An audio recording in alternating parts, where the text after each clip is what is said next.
주님의 은총과 평화가 교우 여러분들과 함께 하시기를 빕니다. 주님 부활의 기쁨을 나누는 부활절 6번째 주일 아침입니다. 오늘은 우리 감리교회가 어버이 주일로 정해서 성수하는 그런 날입니다. 복음서를 읽다가 한 가지 흥미로운 사실을 발견했습니다. 사람들은 예수님을 랍비님, 선생님이라고 부르지만 예수님은 하나님을 선생님이라고 부르지 않으시고 아버지라고 부르신다 하는 사실입니다. 예수님과 하나님의 관계는 스승과 제자의 관계를 넘어서는 부모와 자식의 관계, 아버지와 아들의 하나 된 관계이셨구나 하는 깨달음입니다. 예수님은 아버지이신 하나님의 뜻을 깊이 신뢰하셨고 또 깊이 신뢰하셨을 뿐만 아니라 그 뜻과 하나가 되심으로 아버지의 뜻에 따라서 십자가에 오르시기까지 순종하셨구나, 그런 생각입니다. 예수님께서 하나님을 아버지로 여기셨기에 가능한 일이었겠다 하는 생각이 듭니다. 오늘 어버이 주일은 우리 육신의 부모님이신 우리의 부모님을 통해서 우리의 아버지가 되시는 하나님의 사랑을 기억하고 하나님께 감사드리는 그런 주일입니다. 사랑과 믿음으로 맺어진 스승과 제자의 관계만큼 귀하고 아름다운 관계도 드물 것입니다. 나이 들어서도 찾아뵐 선생님이 계시고 또 여전히 바른 길을 보여주시고 가르쳐 주시는 그런 스승이 계시다, 그런 스승을 만난다 하는 것은 하나님께서 인생에 허락하신 큰 복락 가운데 하나입니다. 그런데 부모와 자식의 관계는 스승과 제자의 관계를 포함하는 더 큰 사랑의 관계입니다. 하나님께서 이 땅에서 허락하신 가장 큰 축복의 선물이다 하는 것입니다. 부모님은 우리가 처음으로 만나는 선생님이자 가장 친밀한 선생님이시고 인생의 여정 내내 우리의 길이 되시는 그런 스승이 되십니다. 모든 부모는 자식의 원형, 본 바탕이 됩니다. 이 본 바탕 위에 어떤 그림을 그려나가느냐 하는 것은 각자의 몫이고 또 그에 따라서 부모님이 물려주신 본 바탕 위에 각기 다른 그림들이 그려지겠습니다만 우리 모두는 부모님의 삶과 또 삶의 방식, 또 그리고 그 집안의 정서와 문화를 체득하며 성장합니다. 우리 속담에 어린아이 앞에서 냉수도 못 마신다 하는 그런 말이 있지 않습니까? 아이들이 보고 그대로 따라하기 때문입니다. 그래서 부모를 보면 자식이 보이고 또 자식을 보면 그 부모가 보인다 하는 말은 좋기도 하지만 또 한편으로는 부담이 되고 조심스럽게 들리기도 하는 그런 말입니다. 그러나 이 말 속에 우리 삶의 경험과 지혜가 담겨 있구나 하는 사실만큼은 누구도 부인하기 어려울 것 같습니다. 믿음의 문화, 신앙의 유산이 중요한 것은 바로 이러한 사실 때문입니다. 여러분, 찬송가 199장 나의 사랑하는 책 찬양 좋아하시죠? 1절 노랫말 다 기억하십니까? 나의 사랑하는 책 비록 헤어졌으나 어머니의 무릎 위에 앉아서 재미있게 듣던 말 그때 일을 지금도 내가 잊지 않고 기억합니다. 귀하고 귀하다 우리 어머니가 들려주시던 재미있게 듣던 말 이 책 중에 있으니 이 성경심이 사랑합니다 하는 그런 노랫말입니다. 어린 시절에 들려주신 그 말씀이 오늘 저와 여러분을 이 믿음의 사람으로 세워주신 줄 믿고 감사를 드립니다. 사랑하는 책이 비록 헤어졌다 그렇게 이야기하는데 여러분, 여기서 헤어졌다는 말이 안녕 빠이빠이 이렇게 했다는 얘기가 아니고 닳고 닳아서 너덜너덜해졌다 그런 뜻입니다. 어머니가 가까이 두고 읽고 또 읽으셨기 때문에 이 성경책이 다 빛바래고 헤어졌지만 그 안에 담긴 이야기만큼은 빛바래지 않고 헤어지지도 않고 생생하게 살아서 오늘 우리 삶 속에 살아 숨쉬고 있다, 그런 노랫말이 이 찬양 속에 담겨 있습니다. 이렇게 우리에게 말씀을 들려주시고 하나님 신앙의 바른 길로 인도해 주신 이 하나만으로도 우리는 부모님께 감사드려야 할 충분한 이유가 있다라고 믿습니다. 왜냐하면은 가장 귀한 선물, 가장 귀한 유산을 우리에게 물려주셨기 때문입니다.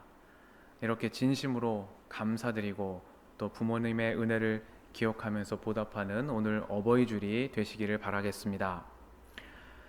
오늘은 교회력의 말씀 가운데에서 시편 66편의 말씀으로 여러분과 함께 은혜를 나누려고 합니다. 붙들어 주시는 하나님이라는 제목입니다. 시편 66편은 저자를 알 수 없는 익명의 시입니다. 다만 시의 내용을 보면은 지난 고난의 역사를 돌아보면서 하나님께 감사를 드리는 시구나 하는 점을 우리가 알 수 있습니다.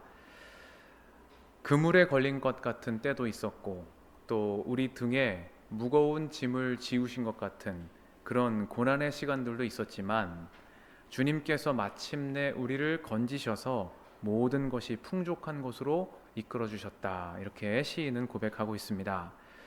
우리의 생명을 붙들어 주셔서 우리를 실족하여 넘어지지 않게 살펴주시는 분, 그분이 하나님이시다. 이렇게 시편의 기록자는 이야기합니다. 개역 성경은 이 구절을 그는 우리 영혼을 살려두시고 우리의 실족함을 허락하지 아니하시는도다. 이렇게 번역을 했습니다. 우리가 그물에 걸리고 무거운 짐을 등에 진 것 같은 그런 고난을 당할 때라도 주님은 우리가 고난 가운데 완전히 무너지도록 버려두지 않으시고 실족하지 않도록 우리를 붙들어 주신다 하는 말씀입니다. 아이가 태어나가지고 걸음마를 배우기까지 과정을 보면은 하루에도 수십 번씩 넘어지는 과정이 반복된다라는 것을 보게 됩니다. 그래서 어떤 서양의 연구자가 이걸 한번 세어봤답니다. 도대체 아이들이 하루에 몇 번이나 넘어지나? 얼마나 넘어질 것 같으세요? 영아들이 시간당 1시간당 17번 정도 넘어진다. 이 사람이 이렇게 통계를 냈답니다. 시간당 17번이라고 하면은 3, 4분에 한 번꼴로 아이들이 넘어지는 거죠. 그런데 흥미로운 점은 이 걸음마를 배우는 아이들 가운데 누구도 넘어지는 것을 실패로 여겨서 포기하거나 주저앉지 않더라라는 점입니다. 시간당 17번 넘어지고 하루에 수십 번 넘어져도 아이들은 또 일어나서 걷고 넘어지고 걷고 넘어지고 하기를 반복하다가 마침내 자기의 힘으로 일어나 걷게 됩니다. 아이들이 이렇게 할 수 있는 이유가 무엇이겠습니까? 그것은 넘어질 때마다 붙들어주는 사람이 있다라는 믿음 때문입니다. 넘어질 때마다 오히려 잘했다, 칭찬하고 격려해주고 손을 붙잡아 일으켜 세워주시는 누군가가 있기 때문에 아이들은 하루에 수십 번을 넘어져도 좌절하지 않고 또 일어나는 것입니다. 달리 말하면은 아이가 걷는 것은 넘어지지 않기 때문이 아니라 넘어질 때마다 붙들어주는 누군가가 있기 때문에 넘어지는 것을 두려워하지 않고 일어날 때까지 계속해서 이 과정을 반복할 수 있는 것입니다. 그런데 반대의 경우도 있습니다. 붙들어주는 사람이 없으면 반복되는 실패 가운데 결국 포기하는 것을 먼저 배우게 되더라 하는 것입니다. 파이크 증후군이라는 심리학 용어가 있습니다. 학습된 무기력이라는 이런 개념을 설명하기 위한 실험인데 파이크라는 물고기의 먹이가 되는 작은 물고기와 함께 한 수조 안에 넣고 그 가운데 유리벽을 세워둔다고 합니다. 먹이가 눈에 보이니까 이 물고기가 먹이를 먹으려고 반대편으로 재빠르게 이동하면 어떻게 되겠습니까? 가운데 유리막이 있으니까 그 유리막에 머리를 계속해서 부딪히게 됩니다. 이렇게 부딪히기를 반복하다가 나중에는 실험자가 유리막을 없애버려도 이 물고기가 움직이지 않고 저쪽으로 가서 먹이 먹는 것을 포기해버리더라 라는 겁니다. 그래서 장벽이 사라진 이후에도 스스로 포기하는 이 학습된 무기력을 말할 때 파이크 증후군이라는 이 실험을 예시로 들곤 합니다. 물고기만 그런 것이 아니고 사람도 이 파이크 증후군을 경험할 수 있다는 것이 문제입니다. 과거의 실패, 어린 시절의 상처와 좌절이 쌓여서 현재 상황은 전혀 그렇지 않음에도 불구하고 스스로 포기하고 장벽 너머로 나아가려고 하지 않으려는 그런 습성이 사람에게도 생길 수 있다라는 겁니다. 나는 어려워, 나는 힘들어, 이제 와서 내가 뭘 바꾼다고 이런 생각들을 하면서 스스로의 한계를 자기가 설정해버리고 건너편으로 넘어가려고 하지 않는 그런 모습들을 보이는 사람들도 있더라 하는 것입니다. 여러분, 우리가 성경에서 배운 귀한 교훈이 있고 또 우리의 다음 세대 자녀들에게도 꼭 전해주어야 하는 그런 교훈이 있다고 한다면 믿음으로 사는 사람에게는 이런 장벽이 없다 하는 것입니다.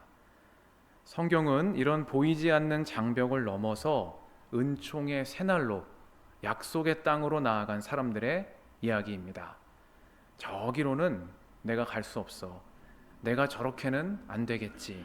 이런 생각의 장벽을 무너뜨리고 당신 백성을 은총의 새날로 이끌어 가시는 분이 임마누엘 하나님이시다 라는 믿음이 구약과 신약을 관통하는 한 분이신 하나님에 대한 믿음입니다. 어떻게 인도하십니까?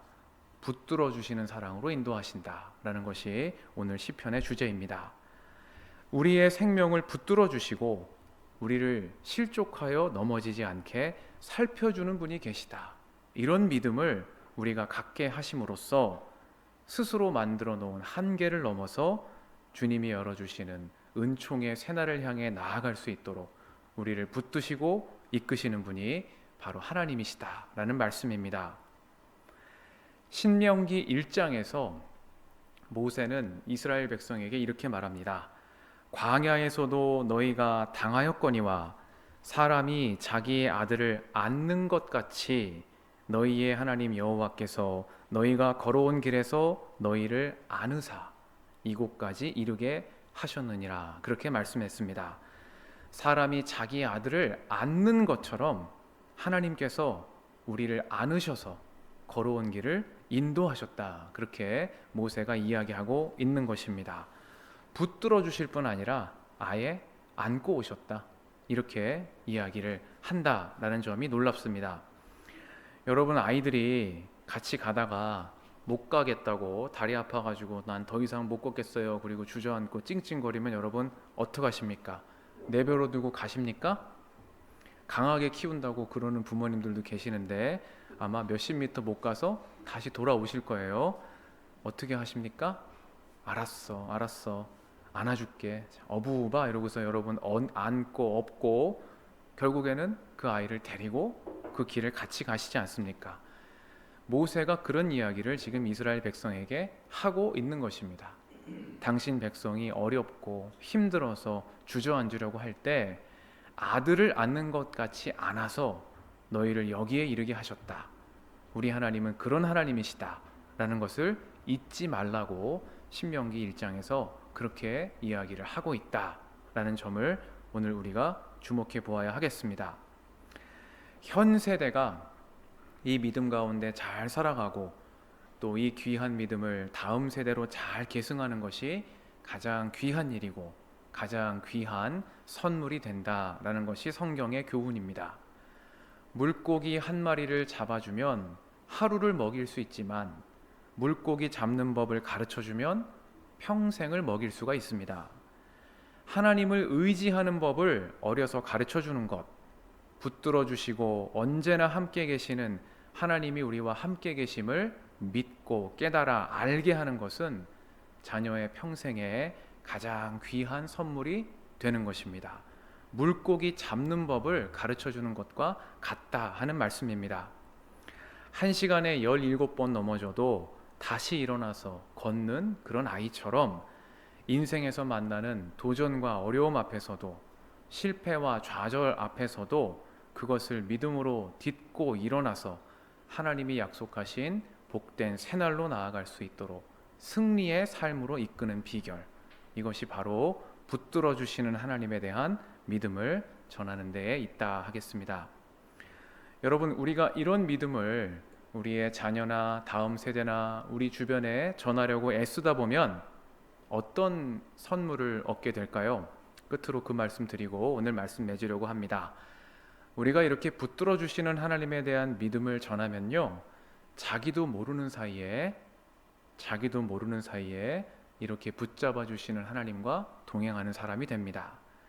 아버지이신 하나님으로부터 본 대로, 배운 대로, 받은 그대로 우리도 행하게 되는 것입니다.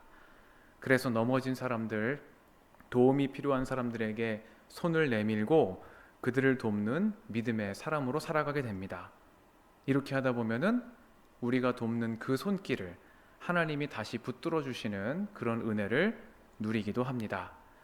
누군가를 붙든 그 손을 하나님께서 다시 굳세게 붙잡아 주셔서 넘어지지 않고 다시 일어서도록 우리에게 은혜를 베풀어 주시는 것입니다. 다윗은 시편 41편에서 가난한 자를 보살피는 자에게는 복이 있으며 재앙의 날에 여호와께서 그를 건지시리로다, 그렇게 말했습니다. 여호와께서 그를 지키사 살게 하시리니 그가 이 세상에서 복을 받을 것이다, 그렇게 말하기도 했습니다. 다른 일을 붙들어서 살게 하는 그 사람은 하나님이 그 손길을 외면치 않으시고 복을 주시고 재앙의 날에 건져 주시고 그를 지키사 살게 하신다라는 다윗의 고백입니다. 예수님도 마태복음 5장 산상수훈의 말씀에서 긍휼히 여기는 자는 복이 있나니 그들이 긍휼히 여김을 받을 것이며 라고 말씀하셨습니다. 또 25장 40절에서는 너희가 여기 내 형제 중에 지극히 작은 자 하나에게 한 것이 곧 내게 한 것이다, 그런 말씀도 하셨습니다. 붙들어 주시는 하나님의 사랑으로 형제와 부모와 이웃을 붙드는 사람, 그 사람을 하나님은 기억하시고 그에게 복 주시며 그를 살게 하신다 하는 말씀입니다.